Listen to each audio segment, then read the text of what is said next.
Pada saat itu polisi sempat menganggap bahwa mayat Sri ini dibunuh oleh suaminya sendiri karena diketahui suami istri ini kerap sekali berseteru hingga sehari sebelum ditemukannya mayat Sri Komaladewi. Tapi sebenarnya korban yang dibawa ke ladang tebu itu bukan untuk melakukan sebuah ritual, tapi untuk dieksekusi. Ini brutal banget sih.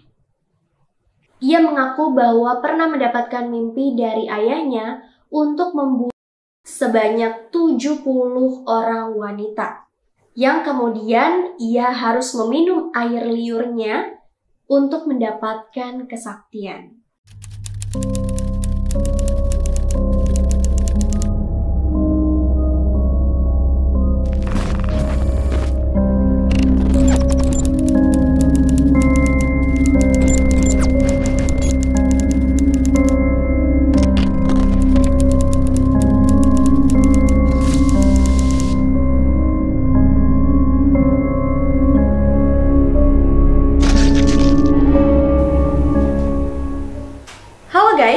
Welcome back to our channel Kena Mental.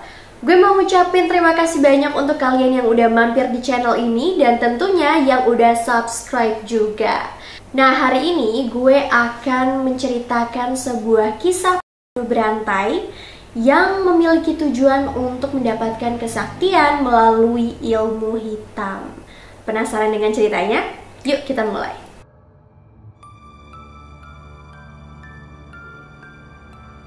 Suraji, populer dipanggil Dukun AS. Ia juga dikenal dengan nama Nasib Kelewang. Dukun AS atau Datuk AS ini lahir pada tanggal 10 Januari tahun 1949 dan meninggal pada tanggal 10 Juli tahun 2008. Dukun AS ini merupakan pelaku pembunuhan berantai yang melakukan pembunuhan kepada 42 wanita dan dikuburkan mayatnya di ladang tebu, tepatnya di desa Sei Semayang, Kabupaten Deli Serdang, Sumatera Utara. Ia melakukan pembunuhan dari tahun 1986 sampai tahun 1997. Awal mulanya pada tahun 1987 ditemukan mayat seorang wanita tanpa busana yang saat itu diketahui bernama Sri Komaladewi. Pada saat itu polisi sempat menganggap bahwa mayat Sri ini dibunuh oleh suaminya sendiri karena diketahui suami istri ini kerap sekali berseteru hingga sehari sebelum ditemukannya mayat Sri Komaladewi. Namun setelah melakukan interogasi kepada suami dari Sri ini, mereka tidak kunjung mendapatkan bukti bahwa suaminya lah yang membunuh Sri Komaladewi. Justru bukti-bukti ini mengarah ke Ahmad Suraji atau kita sebut dengan Dukun AS. Yang diketahui ada saksi seorang warga yang melihat Sri Komaladewi ini sempat datang ke rumahnya Dukun AS. Setelah penyelidikan barulah terkuak nih bahwa memang benar Dukun AS ini membunuh Sri Komaladewi dan ternyata setelahnya ditemukan 42 mayat perempuan lainnya yang juga dikuburkan di dekat rumahnya, tepatnya di ladang tebu tersebut.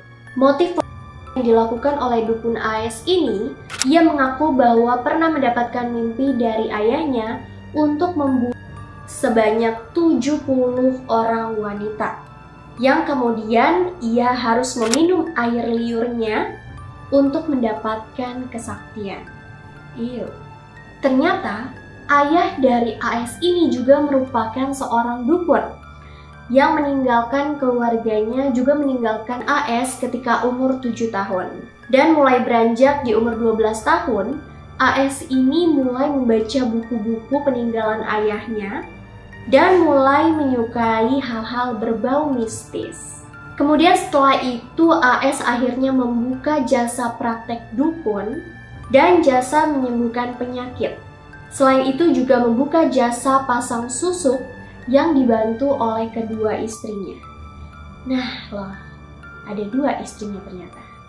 Nah, Para korban ini biasanya akan dibawa oleh AS ke ladang tebu untuk melakukan ritual.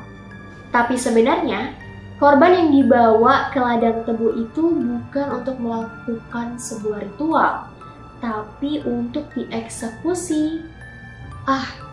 Ini brutal banget sih. Dieksekusi dengan dibunuh, kemudian disetubuhi. Dan akhirnya ia meminum air liur dari mayat korban tersebut. Gila nih orang. Lebih parahnya lagi, ternyata AS ini juga mengambil barang-barang berharga dari korban. Pada akhirnya, AS ini dijatuhi hukuman mati pada tahun 2008, tepatnya pada tanggal 10 Juli. Meskipun persidangannya memang sempat memakan waktu yang lama, tapi akhirnya telah terbukti bahwa AS ini melakukan pembunuhan kepada 42 orang wanita.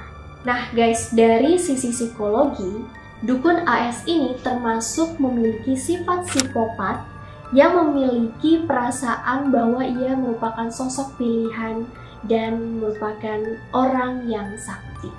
Bisa dikatakan dia menganggap orang lain atau manusia lain itu nggak berharga. Jadi dia bisa melakukan apapun sewenang-wenangnya, bahkan memperlakukan manusia layaknya binatang.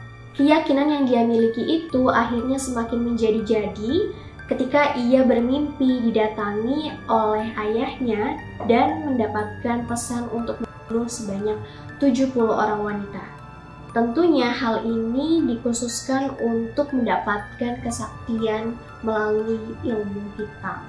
Nah guys, buat kalian para generasi saat ini yang tentunya udah melek teknologi, tolong banget ini mah ya, jangan sampai kena tipu sama praktek-praktek dukun kayak gitu. Apalagi kalian para wanita yang mau cantik tapi lewat hal yang negatif.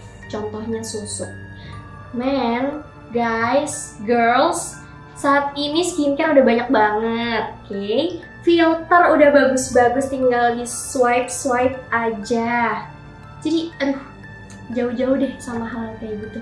Karena kalau misalnya kalian udah masuk ke lingkaran setan itu, kalian akan susah banget untuk keluar, bahkan akan mengancam nyawa kalian sendiri. Apalagi kalau nyawa yang terancam itu bukan cuma kalian, tapi keluarga kalian juga. Bayangin coba. Kalian yang melakukan kesalahan, satu kesalahan ini bisa merembet ke seluruh keluarga kalian ataupun bisa jadi turun-temurun juga. Hal kayak gini nggak akan putus guys. Makanya kalian mending jauhin deh hal-hal yang bikin kalian tuh percaya sama dukun ataupun orang-orang yang buka jasa praktek susuk kayak gitu. Nah, kenapa para dukun ini dianggap dengan sebutan orang pintar? Itu bukan karena mereka punya ilmu pengetahuan, tapi memang banyak sekali orang-orang yang mudah ditipu oleh oknum-oknum tertentu dan mengatasnamakan mereka adalah dukun. Oke guys, jadi tolong banget untuk berhati-hati dan lebih pintar lagi dalam mengambil sebuah keputusan. Apapun masalahnya, kalau misalnya kalian merasa hal itu udah mulai mengarah ke hal negatif, please jauhin. Oke guys, mungkin itu aja cerita di video kali ini. Kalau kalian suka jangan lupa like, comment, dan subscribe. Dan share ke teman-teman kalian yang juga suka cerita-cerita mengenai psikologi, kriminalitas, maupun misteri. Nah, kira-kira next video kita bahas apa lagi ya? Kalau kalian punya saran, bisa langsung komen di bawah. Dan see you in another video. Bye-bye.